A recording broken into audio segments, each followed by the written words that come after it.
Hi guys, எல்லாருக்கும் வணக்கம். இன்றைக்கி நம்ம ஒரு இன்ட்ரெஸ்டிங்கான ஸ்டோரி பற்றி தாங்க பார்க்க போகிறோம். நிறைய பேர் நம்மளோட வீடியோ பார்க்குறீங்க, ஆனால் சப்ஸ்கிரைப் பண்ணாமல் பார்க்குறீங்க. மறக்காமல் சப்ஸ்கிரைப் பண்ணிவிட்டு அந்த பெல் ஐக்கானையும் ப்ரெஸ் பண்ணிட்டு பாருங்கள். வாங்க வீடியோக்குள்ளே போகலாம். இன்றைக்கான சம்பவம் என்ன அப்படின்னு பார்த்தீங்கன்னா, விருதாச்சலத்துக்கு பக்கத்தில் இருக்கிற ஒரு கிராமத்தில் டாக்ஸி ஓட்டிகிட்டு இருக்கிற ஒரு டிரைவருக்கு நடந்த சம்பவத்தை பற்றி தாங்க பார்க்க போகிறோம். நான் முன்னாடி சொன்ன மாதிரி இந்த டாக்ஸி ஓட்டிகிட்டு இருக்காரு பார்த்தீங்களா, அவரோட பேர் முருகனுங்க. அவரோட ஃபேமிலியில் அவரோட மனைவி, அப்புறம் அவரோட பையன், அவரோட பொண்ணு, மொத்தம் 4 பேர் அந்த கிராமத்தில் வாழ்ந்துட்டு வராங்க. அவரோட பொண்ணு ஒரு காலேஜில் படிக்கிறாங்கங்க. அவங்க பையனும் ஒரு நல்லபடியாக ஒரு காலேஜில் தான் படிச்சுட்டு இருக்காங்க. இவங்க கஷ்டப்படுற ஃபேமிலி தாங்க. ஆனாலும் அவங்களோட பொண்ணுங்களை பொண்ணையும் பையனும் படிக்க வைக்கணும் அப்படின்னு சொல்லி ரொம்ப கஷ்டப்பட்டு வண்டியெல்லாம் ஓட்டிக்கிட்டு இருக்காரு. இந்த வண்டி இவருக்கு சொந்தமான வண்டி இல்லைங்க. இவர் வாடகைக்கு பிடிச்சி தான் இந்த வண்டியை ஓட்டிகிட்டு இருக்காரு. அப்படி இவர் இந்த வண்டி ஓட்டிகிட்டு இருந்தாலும் இவர் வீட்டுக்கு அன்டைமில் வர பழக்கம்லாம் கிடையாது. கரெக்டாக டான்னு மணி ஒரு 9 மணி ஆயிடுச்சு அப்படின்னு சொல்லலாம் வீட்டுக்கு வந்துடுவார். அதே மாதிரி காலையிலையும் ஒரு 8-9 மணி அந்த மாதிரி சமயத்துலலாம் வேலைக்கும் கிளம்பிடுவாருங்க. ஏதாவது ரொம்ப அர்ஜென்ட்டான ஒரு சவாரி வந்திருக்கு அப்படிங்கிற பட்சத்தில் மட்டும்தான் இவர் போவார். இவருக்கு கொஞ்சம் குடிக்கிற பழக்கமும் இருக்குங்க. அதனால் இவர் குடிச்சிட்டா பெருசாக வண்டியெல்லாம் தொடமாட்டாருங்க. ஏன்னா ஒரு சிலர் இந்த வண்டி குடிச்சிட்டு வண்டி ஓட்டுறது அப்படிங்கிறது அது தொழில் மேலே இருக்கிற பக்தியில் அவங்க கண்டிப்பாக வண்டியை தொடமாட்டாங்க. இவர் நைட்டு வீட்டுக்கு வந்ததுக்கப்புறம் தான் இந்த குடிக்கிற பழக்கம் எல்லாமே இருக்குது. குடிச்சிட்டா வண்டியெல்லாம் எப்போவுமே ஓட்டாமல் தான் இருப்பாருங்க. இந்த மாதிரி அவங்களோட லைஃப் நல்லா தான் போய்கிட்டு இருக்கு. இதுக்கப்புறம் தான் அவங்க வாழ்க்கையே புரட்டி போடுற அளவுக்கு பல சம்பவங்கள் நடக்குது. அது என்ன அப்படின்னு பார்த்தீங்கன்னா, இவர் ஒரு காலகட்டத்துக்கு மேலே எவ்வளோ நாள் தான் இந்த வாடகை வண்டியே நம்ம ஓட்டிக்கிட்டு இருக்கிறது அப்படின்னு சொல்லி அவரோட மனைவி கிட்ட பேசுகிறாரு. வாடகை வண்டி வேண்டாம், நம்ம ஒரு புதுசாக ஒரு வண்டி வாங்கி சொந்தமாக ஓட்டலாம் அப்படின்னு சொல்லி முடிவு பண்ணுறாரு. முடிவு பண்ணிவிட்டு புதுசாக வண்டி வாங்கணும்னா ரொம்ப காசு தேவைப்படுங்க. அந்த அளவுக்குலாம் இவருக்கு வசதி இல்லை. அதனால செகண்ட் ஹேண்டில் ஒரு வண்டி வாங்கலாம் அப்படின்னு சொல்லி இவங்க அக்கம் பக்கத்தில் இருக்கிறவங்க டிரைவர்லாம் இருப்பாங்க பார்த்தீங்களா, அவங்ககிட்டலாம் சொல்லி இவர் விசாரிச்சுக்கிட்டு இருக்காரு. அதுக்கப்புறம் எப்படியோ ஒரு வண்டி நல்லபடியாக கிடச்சிருச்சுங்க. அதையெல்லாம் ஓட்டி பார்த்து ட்ரையல்லாம் பார்த்து இவருக்கு மனசு திருப்தி ஆனதுக்கப்புறம் அந்த வண்டியும் புதுசாக எடுத்துட்டாரு. இந்த வண்டியை எடுத்து ஒரு 2-3 மாதம் எங்களோட லைஃப் நல்லா தாங்க போயிட்டுருக்கு. இதுக்கப்புறம் தான் ஒரு சில விஷயங்கள்லாம் நடக்குது. அது என்ன அப்படின்னு பார்த்தீங்கன்னா, ஒரு நாள் நைட்டு எப்பவும் போல் இவரோட சவாரியெல்லாம் முடிச்சுட்டு சரி 9 மணி ஆயிடுச்சு நம்ம வீட்டுக்கு போகலாம் அப்படின்னு சொல்லிட்டு அவசரமாக அவர் கிளம்பிடுறாருங்க. அந்த சமயத்தில் திடீர்னு யாரோ ஒருத்தர் கையை காட்டி வண்டியை நிறுத்துகிறாங்க. அவங்க நிறைய லக்கேஜ்லாம் வச்சுட்டு நிறுத்திட்டு இருக்கிறாங்க. அந்த சமயத்தில் தான் இவரும் வண்டியை நிறுத்திட்டு எங்கே போகணுங்க அப்படின்னு சொல்லி கேட்கும்போது அவங்களும் அவங்க போக வேண்டிய இடத்த சொல்லிடுறாங்க. அது ரொம்ப தூரம்லாம் இல்லைங்க, ஒரு 8-9 கிலோமீட்டர் அந்த மாதிரி தான் இருக்குது. சரி இவர் பக்கமாக தானே இருக்குது, அதனால் நம்ம கொண்டு போய் அவங்கள விட்டுட்டு அதுக்கப்புறம் வீட்டுக்கு போயிடலாம் அப்படின்னு யோசிச்சுட்டு அவர் இவர்கிட்ட அந்த கஸ்டமர்கிட்ட முருகன் பேரம் பேசுகிறாருங்க. ஏன்னா அவங்க நிறைய லக்கேஜ்லாம் வச்சுருக்காங்க. இந்த சமயத்தில் கொஞ்சம் அவங்ககிட்ட பேசினா தான் நம்மளுக்கு கொஞ்சம் அமௌண்ட் சேர்த்து கிடைக்கும் அப்படின்னு சொல்லிட்டு அவர்கிட்ட பேரம் பேசும்போது அவங்களும் சரி லக்கேஜ்லாம் இருக்குது, அதனால் நாங்கள் நீங்கள் கேட்குற அமௌண்ட்டை கொடுத்துட்றோம் அப்படின்னு சொல்லிட்டு வண்டியில் ஏறிடுறாங்க. ஏறி அவங்களுக்கு அவங்க போக வேண்டிய இடத்துக்கு இவங்களும் போகிறாங்க. ஃபுல்லாகவுமே தெரு லைட்டு நல்லா பளிச்சுன்னு வெளிச்சமாக தாங்க இருக்குது. இவர் போகிறாரு, போய் அவங்களையும் இறக்கி விட்டுட்டு ரிட்டன் வீட்டுக்கு போகலாம் அப்படின்னு சொல்லிட்டு வராரு. அப்படி அவர் வந்துக்கிட்டு இருக்கும்போது ஒரு கொஞ்சம் தூரத்தில் ஒரு பொண்ணு ப்ரெக்னென்ட்டான பொண்ணுங்க நின்று வெயிட் பண்ணிட்டு இருக்காங்க. அதை இவர் பார்த்த உடனே சரி கை காட்டினா நம்ம நிறுத்தலாம், இல்லை அப்படின்னு சொன்னால் நம்ம அப்படியே போயிடலாம் அப்படின்னு சொல்லி யோசிக்கிறாரு. அப்படியே அந்த பொண்ணை நெருங்க அந்த பொண்ணும் கையை காட்டி வண்டியை நிறுத்திடுறாங்க. நிறுத்தின உடனே இவரும் வண்டியை நிறுத்திட்டு எங்கம்மா போகணும் அப்படின்னு சொல்லி கேட்குறாங்க. கேட்ட உடனே நான் இங்கே தான் பக்கமாக போகணும், நீங்கள் கேட்குற காசு நான் கொடுத்துட்றேன், என்னை கூட்டிகிட்டு போய் விட்டுருங்க அப்படின்னு சொல்லி சொல்கிறாரு. இல்லைம்மா நான் அந்த வழியாக தான் போகிறேன், பரவாயில்ல காசுலாம் ஒன்றும் வேண்டாம், நீங்கள் வாங்க நான் உங்களை கொண்டு போய் விட்டுறேன் அப்படின்னு சொல்லிட்டு அந்த பொண்ணை வண்டியில் ஏற்றிட்டு இவரும் கிளம்புறாரு. அதே ரோட்டில் தான் ரிட்டன் இவர் திரும்பி போகிறாருங்க. அந்த சமயத்தில் அங்கே இருக்கிற லைட்டு எல்லாமே நல்லா தான் எரிஞ்சிட்ருக்கு. கொஞ்சம் தூரம் போக போக திடீர்னு அந்த லைட் எல்லாமே ஆஃப் ஆகுது. ஆஃப் ஆன உடனே இவருக்கு ஒரு மாதிரி பக்குன்னு ஆயிடுச்சு. அதுக்கப்புறம் இன்னும் மறுபடியும் ஒரு கொஞ்சம் தூரம் போனதும் இவரோட அந்த கார் வெளிச்சம் இருக்குது பார்த்தீங்களா, அந்த வெளிச்சம் மட்டும்தான் அந்த ரோடு ஃபுல்லாக தெரியுது. கொஞ்சம் தூரம் போன உடனே அவரோட காரும் ஏதோ சடனாக ஆஃப் ஆகி அதே இடத்துல நின்றுச்சுங்க. ஆயிடுச்சுங்க. அதுக்கப்புறம் இவருக்கு என்ன பண்ணுறதுனே புரியல. அதுக்கப்புறம் வண்டியிலேருந்து இறங்கி இவரோட கார் என்ன ஆச்சு அப்படிங்கிறத செக் பண்ணிட்டு இருக்காருங்க. செக் பண்ணி முடிச்சுட்டு அந்த காருக்குள்ளே அந்த பொண்ணு இருந்தாங்க பார்த்தீங்களா, அவங்கக்கிட்ட வந்து இவர் பேசுகிறாரு. அம்மா வண்டி இப்போ ரெடி ஆகிற மாதிரி ஒன்றும் தெரியல, அதனால் நீங்கள் இறங்கிக்கோங்க, இறங்கி வேறு வண்டி ஏதாவது வந்தால் பிடிச்சிப்போங்க அப்படின்னு சொல்கிறாரு. அதுக்கு அந்த பொண்ணு இல்லைங்க, எப்படியாவது என்னை அங்கே கொண்டு போய் விட்டுருங்க, எப்படியாவது என்னை கொண்டு போய் அங்கே விட்டுருங்க அப்படிங்கிற வார்த்தையை திருப்பி திருப்பி சொல்லிக்கிட்டே இருக்குங்க. அந்த சமயத்தில் இவருக்கும் கோவம் வந்துருச்சு. என்னம்மா நானே வண்டி ரெடி ஆகாது அப்படின்னு சொல்கிறேன், திருப்பி திருப்பி அதையே சொல்லிட்டு இருக்கீங்க, காரை விட்டு ஃபஸ்ட்டு இறங்குங்க அப்படின்னு சொல்லி டோரை விட்டு அந்த பொண்ணும் கார்லேருந்து இறங்கி நின்னுறாங்க. நின்னதுக்கப்புறம் இவரும் அந்த வண்டி என்னாச்சு அப்படிங்கிறத பார்த்துக்கிட்டே இருக்காருங்க. அந்த பொண்ணு எங்கேயுமே நகராமல் அதே இடத்துல நின்றுட்டே இருக்காங்க. அப்போ தான் இந்த முருகன் இருக்காரு பார்த்தீங்களா, அவர் வந்து என்னடா இவ்வளோ சொல்லியும் அந்த பொண்ணு எங்கேயுமே போகாமல் இங்கேயே நிற்குது அப்படின்னு சொல்லிட்டு அவர் கையில் சின்னதாக ஒரு டார்ச் லைட் மாதிரி வச்சுட்டு இருக்காருங்க. அந்த லைட்டா அந்த பொண்ணோட முகத்துல அடிக்கிறாருங்க. அடிச்ச உடனே அவருக்கு அப்படியே தூக்கி வாரி போட்டுருச்சு. ஏன் அப்படின்னு பார்த்தீங்கன்னா அந்த பொண்ணோட முகமெல்லாம் ஒரு மாதிரி வீங்கி ஒரு மாதிரி அகோரமாக தெரியுது. அதை பார்த்த உடனே இவருக்கு நடுங்கி போயிட்டாரு. ஃபஸ்ட்டு வந்து அந்த பொண்ணை பார்க்கும்போது அந்த பொண்ணு வந்து ஒரு 5 அடி தாங்க இருந்தாங்க. இப்போ வந்து அந்த பொண்ணு அவருக்கும் மேலே ரொம்ப ஹைட்டாக ஒரு 6 அடி 7 அடி அந்த மாதிரி ஒசந்து நிற்கிறாங்க. அதை பார்த்த உடனே இவருக்கு ஒன்றுமே புரியல. என்னடா இப்போ தான் இப்படி பார்த்தோம், இப்போ திடீர்னு இந்த மாதிரியெல்லாம் மாறிடுச்சு அப்படின்னு சொல்லி பயத்தில் என்ன பண்ணுறது அப்படின்னு சொல்லி புரியாமல் இவர் அந்த காரோட கீயை மட்டும் எடுத்துட்டு ஓட ஆரம்பிச்சிடுறாருங்க. ஓட ஆரம்பித்த உடனே அந்த பெண்ணோட உருவம் வந்து பின்னாடியே துரத்திட்டே வருதுங்க. ஏன்னா கரண்ட்டுமே இல்லை, ரொம்ப தூரம் ஓடிக்கிட்டே இருக்காரு. ஆனால் அந்த பின்னாடி துரத்திட்டு வர சத்தம் பின்னாடியே தான் கேட்டுக்கிட்டே வருது. அந்த சமயத்தில் திடீர்னு கரண்ட் வந்துடுது, லைட் எல்லாமே ஆன் ஆயிடுது. அப்போது அங்கே ஒரு டீ கடையில் கரெக்டாக இவர் போய் மூச்சு வாங்கிட்டு நிற்கிறாருங்க. அந்த சமயத்தில் அந்த டீ கடையிலேருந்து ஒரு பெரியவர் வராரு. வந்து ஏன்பா என்னாச்சுப்பா இப்படி மூச்சு வாங்க ஓடி வர, என்னாச்சு அப்படின்னு சொல்லி கேட்குறாங்க. கேட்டதுக்கப்புறம் தான் இந்த முருகன் இருக்கார் பார்த்தீங்களா, அவர் அங்கே நடந்த எல்லா விஷயத்தையுமே சொல்கிறாரு. சொன்னதுக்கப்புறம் அந்த டீ கடைக்காரர் ஒரு விஷயத்த சொல்கிறாரு. என்னப்பா அப்படின்னு பார்த்தீங்கன்னா, அப்போது அது அவளாக தான் இருக்கும் அப்படின்னு சொல்லி ஒரே ஒரு வார்த்தை மட்டும் சொல்கிறாரு. அதை சொன்ன உடனே முருகனுக்கு என்னங்க இப்படி சொல்கிறீங்க, அது யாருங்க அப்படின்னு சொல்லி கேட்கும்போது தான் அந்த டீ கடைக்காரரும் சொல்ல ஆரம்பிக்கிறாரு. அந்த பொண்ணு வந்து கொஞ்ச நாளுக்கு முன்னாடி இந்த ரோட்டு வழியாக போய்கிட்டு இருக்கும்போது யாருன்னே தெரியாத ஒரு நபர் வந்து வண்டியில் வந்து இடிச்சிட்டு போயிட்டதாகவும், அந்த பொண்ணு அந்த இடிச்சதில் வந்து இறந்தும் போயிட்டாங்க அப்படின்னு சொல்லிக்கிறாங்க. அதனால் அந்த வழியாக நிறைய பேர் போகிறாங்க, அவங்களுக்கும் இதே மாதிரி நடக்குது அப்படின்னு சொல்லி அந்த டீ கடைக்காரர் சொல்கிறாரு. சொல்லி முடிச்சதுக்கப்புறம் முருகனும் வந்து என்ன சொல்கிறாருன்னா, என்னோட வண்டியை அங்கேயே விட்டுட்டு வந்துட்டேங்க ஐயா, என்னோடய வண்டி எப்படியாவது எனக்கு வேணும், நான் அதை கஷ்டப்பட்டு வாங்கின வண்டி அப்படின்னு சொல்கிறாரு. சரி இருங்க, என்னோட 2 பசங்க இருக்காங்க, நான் உங்கள் கூட அனுப்புகிறேன், நீங்கள் போய் அந்த வண்டியை பார்த்து எடுத்துகிட்டு வந்துடுங்க அப்படின்னு சொல்லி அவரோட 2 பசங்களையும் கூப்பிட்டு இவரோட முருகனோட அனுப்புகிறாரு.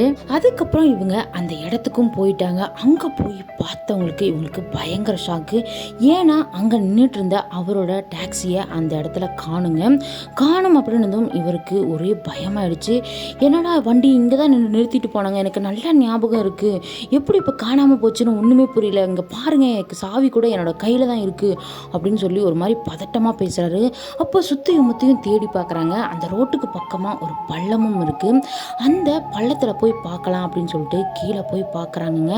அப்படி பார்க்கும்போது இவங்களுக்கு பயங்கரமான ஷாக்கு. என்ன அப்படின்னு பார்த்தீங்கன்னா, இவரோட வண்டி பயங்கரமாக அடிபட்டு அந்த பள்ளத்தில் தாங்க விழுந்து கிடக்குது. அதுக்கப்புறம் க்ரெயின்லாம் வர வச்சு அந்த பள்ளத்தில் இருந்த வண்டியை மேலேயும் எடுத்துட்டு ஒரு ஒர்க் ஷாப்பில் விட்டு அதை ரெடி பண்ணுறதுக்கும் சொல்லிட்டாங்க. அதுக்கப்புறம் முருகன் வந்து அந்த டீ கடைக்காரர்கிட்ட எல்லாத்துட்டையுமே சொல்லிவிட்டு அங்கேருந்து அவரோட வீட்டுக்கும் போயிடுறாரு. வீட்டுக்கு போன உடனே அவரோட ஒய்ஃபுக்கிட்ட நடந்த எல்லா விஷயத்தையும் சொல்கிறாரு. இந்த மாதிரி தான் நடந்துச்சு, வண்டி அடிபட்டுருச்சு அப்படின்னு சொல்ல உடனே அவங்க மனைவிக்கு ரொம்ப ஒரு மாதிரி பதட்டமாகிடுச்சு. இவங்களும் அவருக்கு வந்து சமாதானம் சொல்லி அன்னைக்கு இரவு வந்து இவங்க எல்லா எல்லாருமே தூங்கிடுறாங்க. தூங்கி அதுக்கு அடுத்த நாள் தான் இவங்களுக்கு ஒரு அதிபயங்கரமான ஒரு சம்பவமே நடக்குது. அது என்ன அப்படின்னு பார்த்தீங்கன்னா, அடுத்த நாள் காலையில் விடிஞ்சதும் இந்த முருகனோட கால் ரெண்டுமே பயங்கரமாக வீங்கி இருக்குதுங்க. இந்த யானைக்கால் நோயின்னு சொல்கிறாங்க இல்லைங்களா, அந்த மாதிரி கால்லாம் பயங்கரமாக வீங்கி அவரால் எந்திரிச்சு நடக்கவே முடியல. அதுக்கப்புறம் அவரோட மனைவியும் வந்து பார்க்குறாங்க. பார்த்துட்டு அவங்களுக்கும் பயங்கர அதிர்ச்சி ஆயிடுச்சு. என்னடா நேற்று தான் நல்லா இருந்தாங்க, இன்னைக்கு இந்த மாதிரி ஆயிடுச்சு அப்படின்னு சொல்லிட்டு உடனே அவங்க வீட்டுக்கு பக்கத்தில் இருக்கிற ஒரு ஹாஸ்பிட்டலில் இவரை கொண்டு போய் சேர்த்துறாங்க. இவரை வந்து ஒரு நார்மல் வார்டில் தாங்க வச்சுருக்காங்க. அங்கே வந்து எல்லா பேஷண்ட்டுமே இருக்காங்க. அந்த மாதிரி லைனாக வந்து பெட்லாம் இருக்குங்க. அந்த மாதிரி ஒரு வார்டில் தான் வந்து இவர் வந்து அட்மிட் பண்ணியிருக்காங்க. நர்ஸ் எல்லாமே வந்து பார்த்துட்டு போயிட்டு தாங்க இருக்காங்க, செக் பண்ணிக்கிட்டு தான் இருக்காங்க. அந்த சமயத்தில் அன்னைக்கு இரவு என்ன நடக்குது அப்படின்னு பார்த்தீங்கன்னா, அந்த ரோட்டில் பார்த்த அதே உருவம் வந்து இந்த முருகனோட கண்ணுக்கு மறுபடியும் தெரிய ஆரம்பிக்குது. அதை பார்த்த உடனே இவர் பயங்கரமாக அலறி கத்துறாருங்க. கத்துன உடனே இவர் மனைவிக்கு அந்த அக்கம் பக்கத்தில் இருக்கிற எல்லாருக்குமே என்னாச்சு என்னாச்சு அப்படின்னு சொல்லிட்டு திடீர்னு எல்லாம் முழிச்சிடுறாங்க. முழிச்ச உடனே அவரோட மனைவி கேட்குறாங்க என்னாச்சுங்க அப்படின்னு சொல்லும்போது இந்த மாதிரி தான் தெரியுது அப்படின்னு சொன்னால் அங்கே இருக்கவங்க யாருமே அதை நம்பலை. இவனுக்கு பைத்தியம் தான் பிடிச்சிருச்சு போல, அதனால தான் இப்படி கத்திக்கிட்டு இருக்கிறான் அப்படின்னு சொல்லி எல்லாருமே பேச ஆரம்பிச்சிடுறாங்க. அதுக்கப்புறம் எல்லாருமே கம்ப்ளைண்ட் பண்ண காரணத்தினால இவருக்கு வந்து தனியாக ஒரு ரூம் கொடுத்து அந்த ரூமில் தான் இவருக்கு ட்ரீட்மெண்ட் நடந்துட்டு இருக்கு. இந்த சமயத்தில் தான் இந்த முருகனோட மனைவி இருக்காங்க பார்த்தீங்களா, அவங்களுக்கு ஒரு அதிர்ச்சியான ஒரு சம்பவம் நடக்குது. அது என்ன அப்படின்னு பார்த்தீங்கன்னா, அன்னைக்கு நைட்டு இந்த முருகனோட ஒய்ஃப்க்கு வந்து சரியாக தூக்கம் வராத காரணத்தினால சும்மா தாங்க தூங்காமல் கண்ணை மட்டும் மூடிட்டு படுத்துட்டு இருக்காங்க. முருகன் வந்து நல்லா தான் தூங்கிட்டு இருக்காரு. அந்த சமயத்தில் திடீர்னு யாரோ வந்து அவங்களோட ரூமை கதவை ஓப்பன் பண்ணுற மாதிரி தெரியுது. அதை கேட்ட உடனே சரி யாராவது நர்ஸு தான் உள்ளே வருவாங்க, ஏதாவது இன்ஜெக்ஷனுக்கு இது போடுறதுக்காக வருவாங்க அப்படின்னு சொல்லிட்டு முருகனோட ஒய்ஃப் நினச்சிருக்காங்க. அதுக்கப்புறம் உள்ளே வந்ததுக்கப்புறம் தான் இவங்களுக்கு பயங்கரமான ஷாக்கு. என்ன அப்படின்னு பார்த்தீங்கன்னா, இந்த முருகன் சொன்னார் பார்த்தீங்களா, அதே உருவத்தில் ஒரு கர்ப்பிணி பெண் வந்து அவங்களோட முகமெல்லாம் எரிஞ்ச மாதிரி ஒரு மாதிரி அகோரமாக தெரியுது. அதை பார்த்த உடனே இந்த முருகனோட மனைவிக்கு தூக்கி வாரி போட்டுருச்சு. இப்போ வந்து அவங்க கண்ணையும் ஓப்பன் பண்ண முடியாது. அந்த பயத்தில் என்ன பண்ணுறது அப்படின்னு புரியாமல் அந்த கண்ணை லைட்டாக ஓப்பன் மட்டும் பார்த்துக்கிட்டே இருக்காங்க. அந்த உருவம் மெதுவாக முருகனோட கட்டிலுக்கு பக்கத்தில் வந்துச்சுங்க. கட்டிலுக்கு பக்கத்தில் வந்த உடனே முருகனோட கழுத்தை பிடிச்சி அப்படியே தூக்கி அந்த ஃபேன் மேலே ஓடிட்டுருக்கு பார்த்தீங்களா, அந்த ஹைட்டுக்கு வந்து தூக்கிடுச்சு. அதை பார்த்து இவங்க பயங்கரமாக கத்த ஆரம்பிச்சிட்டாங்க. அதுக்கப்புறம் வெளியே இருந்து எல்லாருமே ஓடி வர ஆரம்பிச்சிட்டாங்க. இதை தெரிஞ்ச உடனே அந்த உருவம் சடனாக அவரை கீழே போட்டுட்டு அந்த டோர்லேருந்து ஓப்பன் பண்ணி வெளியே சடார்னு போயிட்டு அந்த டோர் படார்னு லாக் ஆகிடுச்சுங்க. அதுக்கப்புறம் அந்த முருகனும் கீழே விழுந்து அவரோட முதுகெலும்பு பயங்கரமாக அடிபட்டுருச்சு. இந்த சமயத்தில் உள்ள எல்லாருமே வந்து என்னாச்சு என்னாச்சு அப்படின்னு சொல்லி கேட்கும்போது இப்படி தான் இவர் விழுந்துட்டாரு அப்படிங்கிறத மட்டும்தான் சொல்கிறாங்க. ஆனால் அங்கே நடந்த உண்மையான விஷயத்தை இவங்க யாருக்கிட்டையுமே சொல்லலைங்க. அதுக்கப்புறம் இந்த முருகனை வந்து ஐசியூ வார்டுக்கு மாற்றிடுறாங்க. ஏன்னா அவருக்கு அந்த முதுகில் அடிபட்டுச்சு பார்த்தீங்களா, அதனால் ஐசியூ வார்டில் வச்சு தான் ட்ரீட்மெண்ட் பண்ண முடியும் அப்படின்னு சொல்லிட்டு அங்கே மாற்றிடுறாங்க. அப்போ தான் இந்த முருகனோட மனைவிக்கும் ஒரு சில விஷயங்கள் புரிய ஆரம்பிக்குது. இவருக்கு வந்து ஹாஸ்பிட்டலில் ட்ரீட்மெண்ட் பண்ணுறதுனால எந்த ஒரு பிரயோஜனமும் இல்லை. இதுக்கு வேறு ஒரே வழி அப்படின்னா நம்ம ஒரு கோவிலுக்கு போய் ஒரு மாந்திரிகர்கிட்ட இது என்ன ஆச்சு அப்படிங்கிறத நம்ம சொல்லி கேட்கணும் அப்படின்னு சொல்லிட்டு அப்போவே ஹாஸ்பிட்டல்லேருந்து கிளம்பி அவங்களுக்கு தெரிஞ்ச ஒரு கோவிலுக்கு போய் அங்கே இருக்க மாந்திரிகர்கிட்ட நடந்த எல்லா உண்மையுமே சொல்கிறாங்க. சொல்லி முடித்த உடனே சரி நீ இப்போ போமா, நான் காலையில் ஒரு 8 மணிக்கெல்லாம் நான் ஹாஸ்பிட்டலுக்கு வந்துடுறேன் அப்படின்னு சொல்லி அனுப்பிடுறாங்க. இவங்களும் ஹாஸ்பிட்டலுக்கு வந்துடுறாங்க. அடுத்த நாள் காலையிலையும் ஆயிடுது. அந்த மாந்திரிகரும் கரெக்டாக ஒரு 8 மணிக்கெல்லாம் வந்துடுறாருங்க. வந்த உடனே அவர் இருக்கிற ஐசியூ வார்டுக்கு வேகமாக போயிடுறாரு. அங்கே போன உடனே இவருக்கு எல்லா விஷயமுமே புரிய ஆரம்பிச்சிருச்சு. ஏன்னா இந்த மாந்திரிகம் படித்ததுனால அங்கே போன உடனே அந்த நெகட்டிவ் எனர்ஜி எல்லாமே இவருக்கு ஃபீல் ஆகிடுச்சு. அங்கே இருக்க அந்த ஆன்மாக்களும் இருக்கிறது எல்லாமே இவருக்கு தெரிஞ்சிருச்சு. உடனே இவர் கோவிலேருந்து ஒரு தாயத்து மாதிரி ஒன்று எடுத்துகிட்டு வந்திருக்காரு. அந்த தாயத்தை வந்து முருகனோட மனைவி கிட்ட கொடுத்து இதை கட்டி விடுங்க, கட்டி விட்ட உடனே கண்டிப்பாக இவருக்கு எல்லாமே சரியாயிடும், அதுக்கப்புறம் நீங்கள் வந்து கோவிலுக்கு கூட்டிகிட்டு வந்துடுங்க அப்படின்னு சொல்லிட்டு அவர் அந்த இடத்துலேருந்து போயிடுறாரு. வந்துடுறாருங்க. அதுக்கப்புறம் முருகனோட மனைவியும் அந்த தாயத்தை அவரோட கையில் கட்டிடுறாங்க. கட்டினதுக்கப்புறம் கொஞ்சம் கொஞ்சமாக அவர் நார்மலான நிலைமைக்கு மாறிக்கிட்டே வராரு. அந்த ஹாஸ்பிட்டலில் இந்த டாக்டர்ஸுமே இவர் நார்மல் ஆகிட்டாரு, அதனால் டிஸ்சார்ஜ் பண்ணிடலாம் அப்படின்னு சொல்லிட்டு ஹாஸ்பிட்டல்லேருந்து டிஸ்சார்ஜும் பண்ணிடுறாங்க. டிஸ்சார்ஜ் பண்ண அடுத்த நிமிஷமே இந்த முருகனோட மனைவி இருக்காங்க பார்த்தீங்களா, இவங்க முருகனை கூட்டிகிட்டு அந்த மாந்திரிகர் சொன்னார் பார்த்தீங்களா, அந்த கோவிலுக்கு தான் போகிறாரு. அங்கே போன உடனே இந்த முருகன் இருக்கார் பார்த்தீங்களா, அவர் அந்த கோயிலுக்குள்ளே வரத்துக்கு ரொம்ப யோசிக்கிறாரு. அவரோட அந்த காலை கூட அந்த கோவிலுக்குள்ளே எடுத்து வைக்கவே மாட்டேங்கிறாரு. அந்த வெளியவே நின்றுக்கிட்டே இருக்காருங்க. நின்று பயங்கரமாக பார்த்து முறைச்சிக்கிட்டே இருக்காரு. அந்த சமயத்தில் இவங்களுக்கு ஒன்றுமே புரியாமல் உடனே போய் அந்த மாந்திரிகரை கூட்டிகிட்டு வந்துடுறாங்க. கூட்டிகிட்டு வந்த உடனே அந்த மாந்திரிகரையும் பயங்கரமாக முறைச்சி பார்க்குறாங்க. அந்த சமயத்தில் அவரோட கையில் ஒரு தீர்த்தம் மாதிரி வச்சுருக்காரு. அந்த தீர்த்தத்தை எடுத்து இறைச்ச உடனே அவர் ஒரு மாதிரி ஆகி சடனாக கோயிலுக்குள்ளே வந்துட்டார்.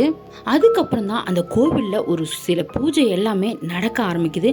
அந்த பூஜைகள்லாம் நடக்க அந்த முருகனோட உடம்புல இருக்கிற அந்த பெண்ணோட ஆன்மா திடீர்னு ஆட ஆரம்பிச்சிடுறது. அந்த சமயத்தில் அந்த மாந்திரிகரோட உடம்புலையும் இந்த கருப்பன் சாமி இறங்கி அதுவும் ஒரு பெரம்பு எடுத்து அந்த முருகனை பயங்கரமாக அடிக்கிறாருங்க.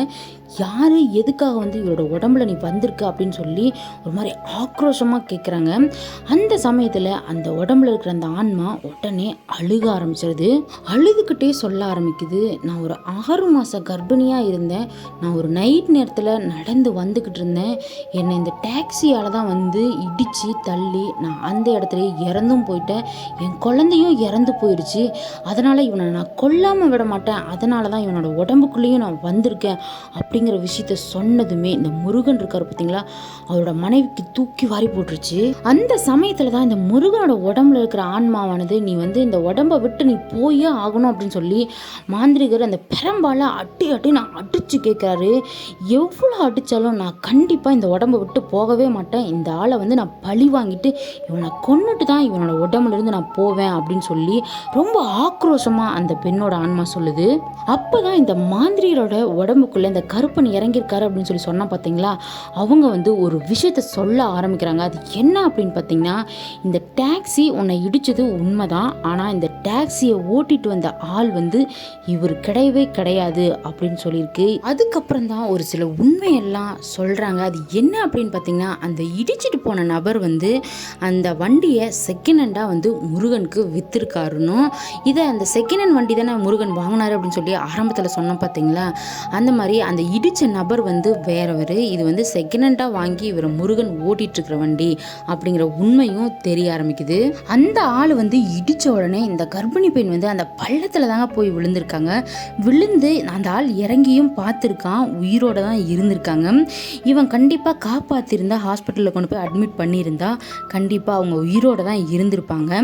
இவன் அதை பெருசாக கண்டுக்காமல், ஏன்னா இவன் மேலே ஏதாவது போலீஸ் கேஸ் ஆயிரும் அப்படின்னு சொல்லி பயந்துட்டு அந்த இடத்துல இருந்து உடனே வண்டியும் எடுத்துகிட்டு போயிடுறான். எடுத்துகிட்டு போன உடனே சரி, ஆக்சிடெண்ட் பண்ண வண்டியை நம்ம வச்சுக்க கூடாது அப்படின்னு சொல்லி அதை செகண்ட் ஹேண்ட்லேயும் விற்றுருக்குறான். இந்த உண்மையெல்லாம் கேட்ட உடனே அந்த ஆன்மா பயங்கரமாக அழுக ஆரம்பிக்குது.